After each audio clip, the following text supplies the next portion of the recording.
روایت نقل کی ہے جس میں حضرت عائشہ فرماتی ہے کہ میں نے نہیں دیکھا کہ آپ صلی اللہ علیہ وآلہ وسلم کسی مہینے میں شعبان سے زیادہ نفلی روزے رکھتے ہوں.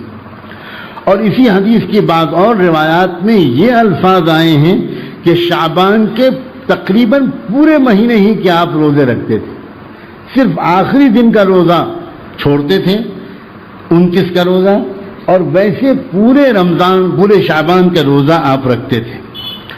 حضرت اسامہ بن زید رضی اللہ عنہ اللہ کے رسول صلی اللہ علیہ وسلم کے بڑے چہیتے، بہت ہی چہیتے، آپ کے منہ بولے بیٹے کے بیٹے، اور ایسا تعلق تھا حضرت زید کا حضور اکرم صلی اللہ علیہ وسلم سے، اور پھر ان کے نوجوان بیٹے حضرت اسامہ کا ایسا عشق کا تعلق تھا، ایسا والہانہ محبت تھی حضور کو بھی ان سے اور ان کو بھی حضور سے. وہ روایت کرتے ہیں کہ ایک مرتبہ اللہ کے رسول صلی اللہ علیہ وسلم سے خود کسی نے پوچھا کہ شعبان کے مہینے میں اتنے کثرت سے روزے آپ رکھتے ہیں، ہم اور کسی مہینے میں اتنے زیادہ نفلی روزے رکھنے کا آپ کو اہتمام کرتے ہوئے نہیں دیکھتے. تو اس وقت آپ نے ایک وجہ بتائی، فرمایا سنو، اسی مہینے میں اللہ کی بارگاہ میں بندوں کے اعمال کی پیشی ہوتی ہے. اسی مہینے میں بندوں کے اعمال کی پیشی ہوتی ہے. میں پسند کرتا ہوں، حضور فرما رہے ہیں، میں پسند کرتا ہوں کہ جب میرے اعمال کی پیشی ہو تو میں روزے کی حالت میں ہوں. اللہ اکبر. علماء نے اس حدیث کے تشریح میں لکھا ہے، بڑے بڑے محدثین نے، کہ پچھلے پورے سال کے جو ہم نے اعمال کیے، پورے سال جتنے ہم باتیں بولی، ہم نے جو کچھ دیکھا، جو کچھ سنا، جو کچھ کیا، جو کچھ بھی کیا، جھوٹ جتنے بولے، سچ جتنے بولے، جتنی نمازیں پڑھی، جتنی مرتبہ بد نظری کی، جتنی مرتبہ ہم نے اپنے ماں باپ سے بد کلامی کی، اپنے ماں باپ کی بے ادبی اور نافرمانی کی، جتنی مرتبہ ہم نے اپنی بیویوں کو ڈانٹا پھٹکارا، جتنی مرتبہ ہم نے کسی پڑوسی کو تکلیف پہنچائی، جتنی مرتبہ ہم نے وعدہ خلافی کی، جتنی مرتبہ ہم نے کسی مخلوق کو اذیت پہنچائی، جو کچھ بھی ہم نے اگر کیا پورے سال، تو یہ شعبان کے مہینے میں ہمارا پچھلے سال کا اعمال نامہ اللہ کے سامنے پیش ہو. اب ذرا سوچیں، اللہ کی نظر پڑے گی. اب اگر اللہ کی نظر پڑی ہمارے اعمال پر اور اللہ کو تکلیف پہنچی، اللہ کو غصہ آیا، اللہ کو غضب ہوا، تو ہماری اپنی پوری زندگی برباد ہوگی کہ نہیں؟ یہ تو کیا عرض کریں، کتنا بڑا احسان ہے اللہ کے رسول کا کہ ان کے ذریعے ہم کو بڑے راز کی بات معلوم ہو گئی، کس مہینے میں اللہ کے سامنے ہمارے اعمال پیش ہوں گے. اور پھر حضور نے ایک ترکیب عجیب بتائی ہے، عجیب اشارہ ہے. فرمایا میں یہ چاہتا ہوں کہ جب میرا اعمال نامہ اللہ کے سامنے پیش ہو تو میں بھوکا پیاسا ہوں، میرا روزہ ہوں. کیا مطلب اس کا؟ علماء نے لکھا ہے کہ کوئی حاکم، کوئی جج کسی ملزم کا مقدمہ سن رہا ہو اور اس کی نظر ملزم پر پڑے اور یہ دیکھے کہ ملزم بیچارہ کئی دن سے فاقے سے ہے، پریشان ہے، دبلا پتلا ہے، بہت عجیب اس کی حالت ہے، کب سے وہ بیچارہ جیل میں بند ہے، کوئی روزی کما نہیں پاتا، بچے بھی بھوکے مر رہے ہیں. اس سب کی وجہ سے ملزم کے اوپر جو اثرات دیکھے گا وہ حاکم، تو وہ کیفیت دیکھ کر حاکم کو ہو سکتا ہے کہ رحم آ جائے اور وہ معافی کا فیصلہ کر دے، سزا نہ دے.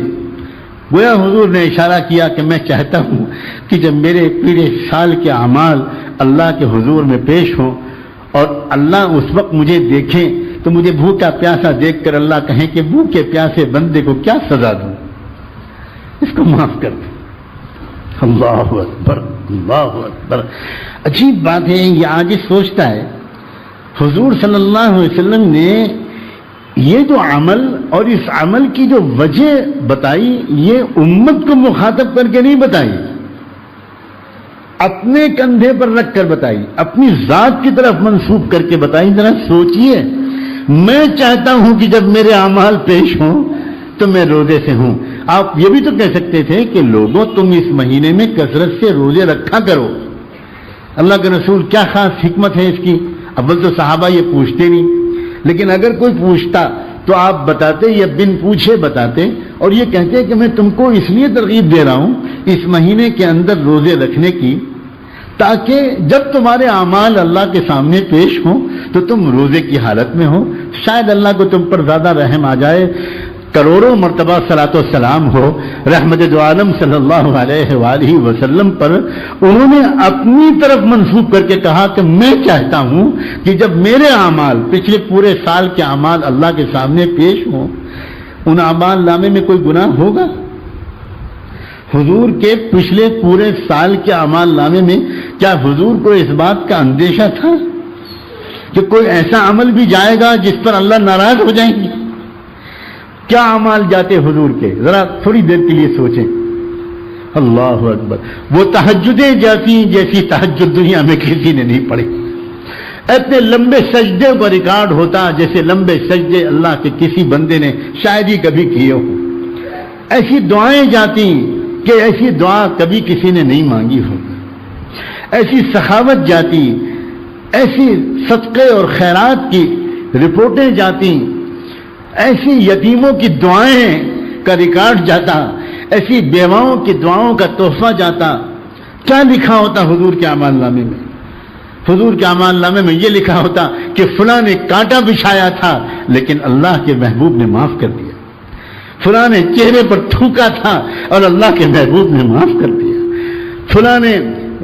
فلاں نے سازش کر کے فلاں قبیلے کو بھڑکایا تھا کہ حملہ کرو محمد پر، حملہ کرو مدینے پر، لیکن اللہ کے رسول نے بدلہ نہیں لیا. کیا اعمال نامہ جاتا؟ سخاوت کا، ہمدردی کا، ایثار کا، یہی تو اعمال جاتے. عبادت کا، حسن اخلاق کا. کبھی ایک دفعہ بھی تو اس اعمال نامے میں لکھا نہیں ہو سکتا تھا کہ محمد نے بد نظری کی، محمد نے کسی کا دل دکھایا. سوال ہی نہیں پیدا ہوتا. اس کے باوجود آپ یہ جانتے تھے کہ میں 1000 نیکیاں کر لوں اللہ کی شان کے مطابق نہیں کر سکتا. وراء الورا ہے اللہ کی شان. تو اگر اللہ نے میرے انہی نیک اعمال کو واپس کر دیا اور یہ کہا کہ یہ نماز میری شان کے مطابق نہیں پڑھی تم نے، تو میں کیا جواب دوں گا؟ اس لیے میں چاہتا ہوں کہ میرا اعمال نامہ جب جائے تو میں روزے سے ہوں کہ اللہ انہی نیکیوں کو قبول کر لے اور مجھ سے جواب طلب نہ کرے. یہ اللہ کے رسول اپنی طرف منسوب کر کے کہہ رہے ہیں. ذرا میں سوچوں اور آپ سوچیں کہ پچھلے پورے سال کے اعمال نامے میں کیا جا رہا ہے. کئی نیکیاں ایسی ہوں گی ہمارے اعمال نامے میں جو اللہ کی پسند کے مطابق ہوں، اور کتنے ہزار وہ جرائم ہوں گے جن پر اللہ تعالیٰ ہلاکت و بربادی کا فیصلہ کر سکتا ہے. کیا ہوگا؟ کیا ریکارڈ ہوگا اس میں؟ اب اس کا مطلب عجیب ہوا. پچھلے اعمال کو تو ہم کچھ کر ہی نہیں سکتے، وہ تو ہم کر گزرے، وہ تو ہو گیا، وہ تو لکھ لیے گئے اعمال. کہ قربان جائیں اللہ کے رسول کے احسان پر. آپ نے فرمایا ایک ترکیب بتاتا ہوں، اگر تم شعبان کے مہینے میں کثرت سے روزے رکھ لو گے نا تو تم کو روزہ دیکھ کر اللہ کو پیار آ جائے گا کہ نہیں میرا بندہ بھوکا ہے، میرے لیے بھوکا ہے، میرے لیے پیاسا ہے. اس کے گھر میں سب موجود ہے، پیاس لگ رہی ہے اس کو نہیں پی رہا، وہ مجھے راضی کرنا چاہتا ہے، منانا چاہتا ہے. پچھلے پورے سال کے گناہوں کے بارے میں فرشتے جو اعمال نامہ لے کر جائیں گے، اللہ ان سے کہہ دیں گے یہ سب اعمال اس کے اعمال نامے سے مٹا دو، میں نے معاف کر دیا اور اس کی جگہ پر نیکیاں لکھ دو.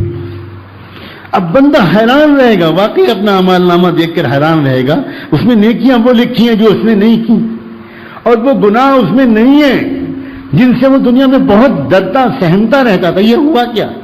یہ کہاں چلے گئے وہ گناہ؟ شعبان کے روزوں کی برکت سے تیرے رب نے تیرے گناہوں کو معاف کر دیا تھا، اور شعبان کے روزوں کی برکت سے تیرے رب نے تیرے ان گناہوں کی جگہ پر نیکیاں لکھنے کا ہم کو حکم دے دیا تھا. ہم تو حکم کے بندے ہیں، اس نے حکم دیا تھا تو تمہارے گناہ لکھ لیے تھے، ورنہ ہم تمہارا برا تو نہیں چاہتے.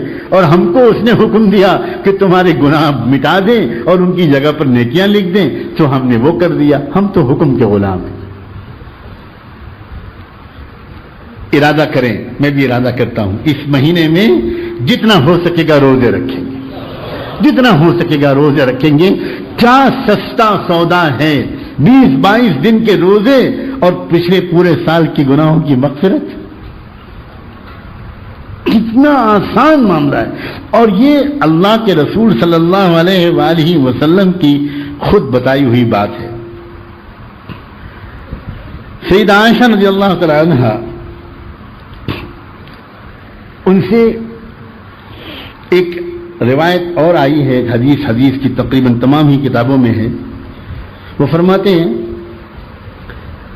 ہیں کہ حضور اکرم صلی اللہ علیہ وآلہ وسلم جو اس شعبان کے مہینے میں کثرت سے روزے رکھتے تھے، وہ اس لیے بھی رکھتے تھے، حضرت عائشہ ایک اور حکمت بتاتی ہیں کہ پورے سال میں، اگلے پورے سال میں جتنے بندوں اور بندیوں کی موت آنی ہے اور جن کو دنیا چھوڑ کر آخرت میں منتقل ہو جانا ہے، ان کی پوری فہرست اسی شعبان کے مہینے میں ملک الموت کے حوالے کر دی جاتی ہے۔ اس لیے حضرت عائشہ کہتی ہیں، غور سے سنیے گا، یہ میرے اپنے الفاظ نہیں ہیں، حضرت عائشہ کہتی ہیں اس لیے آپ چاہتے تھے کہ جب آپ کی وفات کے بارے میں ملک الموت کو احکام دیے جا رہے ہوں تو اس وقت آپ روزے سے۔ کیا اشارہ ہے، اللہ کیا اشارہ ہے، کیا باریک بات کی طرف اللہ کے رسول نے اشارہ کیا ہے۔ جب کسی کو بلانے کا حکم ہوتا ہے، بلانا اس کو، اور اس کے بارے میں بتایا جاتا ہے یا وہ بلوانے والا خود جانتا ہے اپنے علم سے کہ وہ بیمار ہے، کمزور ہے، فاقے سے ہے، تو وہ بلوانے والا خود کہتا ہے کہ دیکھو وہ بھوکا پیاسا ہے، ذرا اس کو آرام سے لانا، تکلیف میں مت لانا، ذرا اچھی سواری پر لانا، اس کا آنا میرے پاس ضروری ہے لیکن ذرا خیال کر کے لانا، اس کو دھوپ میں مت لانا، سختی کے ساتھ مت لانا، نرمی کے ساتھ لانا۔ حضور اکرم صلی اللہ علیہ وسلم کی عبدیت کی انتہا ہے، آخری بات ہے یہ کہ آپ یہ سوچ کر روزہ رکھتے تھے کہ جب اللہ تعالیٰ ملک الموت کو میری موت کا پروانہ دے تو یہ کہے کہ دیکھو وہ ذرا بھوکا ہے، فاقہ ہے، ذرا آرام سے لانا، ذرا اس کو نرمی سے موت دے کر میرے پاس لانا، سختی سے موت مت دینا، سختی سے روح قبض مت کرنا، بیچارہ بھوکا ہے۔ اللہ اکبر۔ پھر ایک مرتبہ سمجھ میں نہیں آتا کہ کن الفاظ میں اللہ کے رسول کے کا شکریہ ادا کریں، خراج عقیدت پیش کریں، کس طرح تصور میں آپ کی قدم بوسی کریں کہ اللہ، اے اللہ کے رسول، انتہا ہے۔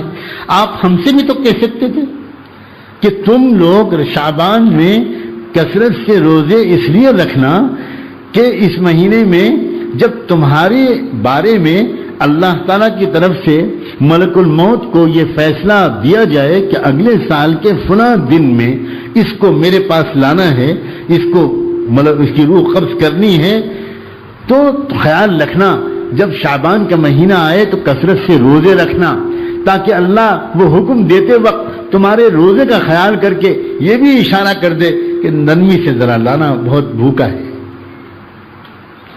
آپ ہم سے بھی تو کہہ سکتے تھے، مگر قربان جائیں آپ اپنے بارے میں فرما رہے ہیں۔ حضرت عائشہ یہ نہیں کہہ رہی ہیں کہ حضور نے امت کو اس کا حکم دیا اور اس حکم کی یہ حکمت بیان کی۔ حضرت عائشہ یہ فرما رہی ہیں کہ آپ خود کثرت سے روزے رکھتے تھے اور اس کے پیچھے آپ کی یہ تمنا ہوتی تھی کہ جب ملک الموت کو آپ کی روح قبض کرنے کا حکم اس مہینے میں اللہ دے تو اس وقت آپ کے روزے کی حالت دیکھ کر کچھ رعایت کا اشارہ کر دیں، کچھ نرمی کا اشارہ کر دیں۔ اب یہ ہماری بدذوقی کی انتہا ہے، اللہ معاف کروا دے۔ کتنے شعبان گزر گئے زندگی میں اور ہمیں پتہ بھی نہیں چلا، واللہ بہت بہت شرمندہ ہونے کی بات ہے کہ حضور اکرم صلی اللہ علیہ وسلم اپنی طرف منسوب کر کے یہ بات فرما رہے ہیں، اور ہمارے دل پر ذرا بھی اثر نہیں ہوتا، ہمارے کان پر جو بھی نہیں رہیں گے۔ آج کی مجلس میں اللہ کرے زیادہ سے زیادہ لوگ اس بات کا ارادہ کریں، اس بات کا ارادہ کیجئے، اللہ سے ابھی توفیق مانگیے کہ اللہ شعبان کے مہینے کے اب جتنے دن بچے ہیں ہم زیادہ تر دن روزہ رکھیں گے، تاکہ جب آپ جس لمحے ملک الموت کو آپ ہماری روح کے قبض کرنے کا حکم دیں، اس وقت ہماری روزے والی کیفیت دیکھ کر آپ کو کچھ رحم آ جائے اور آپ ملک الموت کو رعایت کا، نرمی کا اشارہ فرما دیں، کیونکہ موت کی تکلیف بڑی سخت ہوتی ہے، بڑی سخت تکلیف ہوتی ہے۔ اللہ کی پناہ، اللہ کی پناہ، اللہ کی پناہ، اللہ کی پناہ۔ تو موت کی تکلیف کو گویا کم کروانے اور آسان اور اچھا خاتمہ اپنا نصیب بنوانے کا ایک راستہ اللہ کے رسول نے بتایا کہ بھئی شعبان کے مہینے میں روزے رکھو تو یہ چیز نصیب